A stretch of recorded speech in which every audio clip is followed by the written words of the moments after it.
"She can't see us," my husband whispered, laughing quietly against another woman's ear, sitting 3 feet away from me on our own sofa. He was right about one thing. My eyes hadn't fully recovered yet from the sudden vision episode that landed me in the hospital 6 weeks earlier. He was wrong about everything else, since my hearing had never been sharper in my life, and neither had my memory for exactly what he was about to say next. I sat perfectly still, hands folded in my lap, listening to my husband describe, in detail, how easy I'd apparently become to fool. I let him finish the sentence. Then I reached for the folder sitting on the side table beside me, the one he assumed I could no longer see. Welcome to Revenge Stories Narrated, where family betrayal meets inevitable justice, and karma always collects its debt. My name is Melissa Carter. I'm 39. Brandon and I had been married for 11 years, and for most of them, I believed we had a steady, if unremarkable, marriage. 6 weeks before that moment on the sofa, I collapsed at work with sudden, severe vision loss, later diagnosed by my doctor as a temporary, stress-related condition, the kind that can resolve on its own within weeks, but leaves the person functionally unable to see clearly in the meantime. I worked as a paralegal at a mid-sized firm downtown, and the specialist told me stress alone could sometimes cause exactly this kind of episode, especially in someone who'd spent months quietly absorbing more tension at home than she'd let herself admit. I didn't know, waking up in that hospital bed, that the diagnosis would end up revealing something about my marriage far more damaging than anything wrong with my eyes. It started small enough that I almost didn't notice the shift. The first 2 days home from the hospital, Brandon was attentive, walking me carefully through the house, describing furniture placement, holding my elbow at the stairs. By the third day, that attentiveness had already started thinning out. He stopped describing what was on my plate at dinner. He left doors open that I nearly walked into twice, once catching my shoulder hard enough to leave a small bruise he never once asked about the next morning. By the end of the first week, I heard him on the phone in the kitchen, voice low, telling someone, "It's honestly not that bad. She just sits there most of the day now. It's actually kind of convenient." I sat in the next room, perfectly still, absorbing a sentence I was never supposed to hear. I lost real things during those first weeks, beyond my vision. I lost the small comforts of a marriage I'd trusted, since Brandon stopped touching my shoulder when he passed by, stopped asking how my day had gone, started treating our home more like a space he was managing around an inconvenience than a life we still shared. I noticed him waving his hand in front of my face once, testing something, and I forced myself not to flinch, not to blink, letting him believe completely in the darkness he assumed I lived in now. He did it again 2 days later, slower that time, clearly checking whether the first test had simply been a fluke. 9 days after the diagnosis, Brandon introduced me to a woman he called Ashley, describing her as a specialized in-home care nurse hired to help me adjust. I never once saw a badge. I never once heard a medical term used correctly. What I heard, within the first hour of her arrival, was Ashley laughing at something Brandon whispered, standing far closer to him than any nurse should stand to a patient's husband. She smelled like a perfume I didn't recognize, sweet and heavy, nothing like the practical, unscented products I'd expect from someone who supposedly spent her days assisting patients. If you've ever had someone assume your silence meant you couldn't see exactly what they were doing, tell me in the comments, because I want to know I'm not the only one who's lived through that. Over the following 2 weeks, I sat through conversations neither of them believed I could hear clearly, let alone understand. Ashley moved my reading glasses without asking. She rearranged the kitchen cabinets, telling Brandon it made things easier to manage, while I quietly memorized every new location out of necessity. She referred to me once, directly in front of me, as the situation, as if I were furniture that occasionally required attention. Brandon laughed at that comment instead of correcting her, a small detail that told me more about where things actually stood between them than almost anything else that first week. I started using the smart home security system Brandon had installed 2 years earlier for peace of mind, a series of small cameras covering the living room and kitchen, originally meant to watch for package thieves.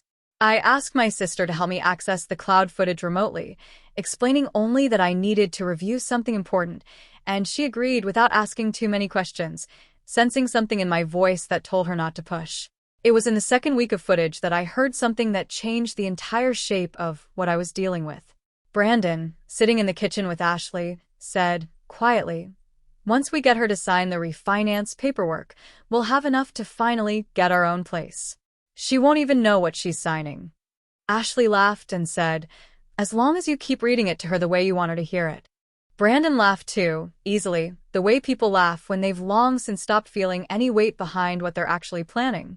He wasn't just cheating in her home.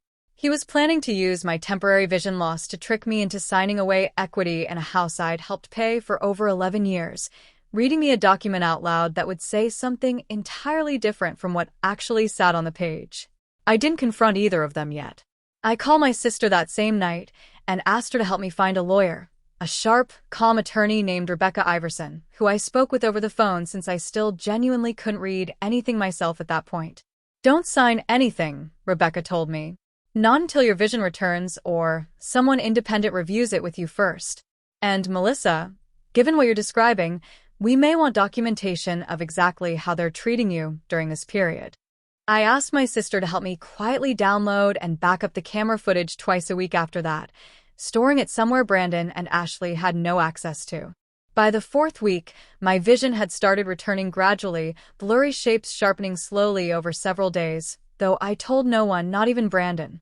I remember the first morning I could make out the shape of the clock on our bedroom wall, holding perfectly still in bed, forcing my breathing to stay, even so Brandon, still asleep beside me, wouldn't notice anything had changed. I let him keep believing I was still fully in the dark, since the version of him that believed that was the version willing to keep talking freely in front of me. The night everything came together, Brandon and Ashley planned a small celebratory dinner, toasting, as I later understood from the footage, what they believed was the final week before the refinance paperwork would be signed and their new life together could begin. I let them get comfortable. I let Brandon guide my hand to the wine glass, let Ashley compliment herself on the meal she'd prepared in my kitchen, and waited until dessert to reach into my bag and set a folder on the table. "What's this?" Brandon asked, glancing at Ashley with a small, confused smile. "Divorce papers," I said, looking directly at him. "And copies of 6 weeks of footage from the cameras you installed yourself." The room went silent in a way I felt more than saw, since my eyes, still recovering, could nonetheless make out the exact moment his face went pale. "You can see," he said. "I've been able to see for almost 2 weeks," I said.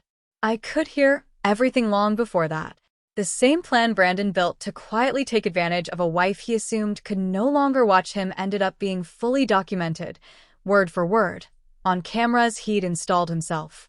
Rebecca had already sent the footage and a summary of the refinance scheme to both her office and, separately, to Brandon's parents and his employer's compliance department, since the plan involved forging documentation that would have misrepresented what I was actually signing, a detail that carried real legal weight beyond the marriage itself.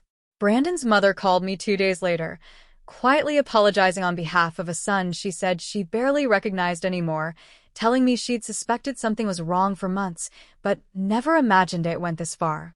Brandon's job, in mortgage lending, required strict ethical standards, and the compliance review that followed ended his employment within the month, once his company reviewed the recorded conversation about misrepresenting loan paperwork to a spouse.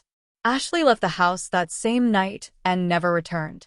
I heard, through mutual acquaintances, that she'd been let go from her own job soon after, once her employer learned she'd misrepresented her credentials while posing as a home care professional during the weeks she stayed in our house. I kept the house. The divorce settlement, finalized 4 months later, worked clearly in my favor once Rebecca presented the documented pattern of financial deception during a period I was medically vulnerable. Rebecca told me afterward that judges tend to take a particularly dim view of a spouse who tries to exploit someone during a genuine medical hardship, and this case, she said, was one of the clearer examples she'd handled in years. My vision returned fully within 6 weeks, exactly as my doctor had predicted from the start. I see everything clearly now, more clearly, in some ways, than I ever did before that diagnosis forced me to sit quietly and simply listen. I still have the folder of footage saved in 3 separate places, not out of spite, but as a reminder that trusting my own instincts, even when I could see nothing at all, was the one thing that never once failed me. If you've ever had to quietly gather the truth instead of confronting someone before you had the proof to back it up, you already know it works better that way. Subscribe if you want more stories like this one, and tell me down below what you would have done sitting on that sofa.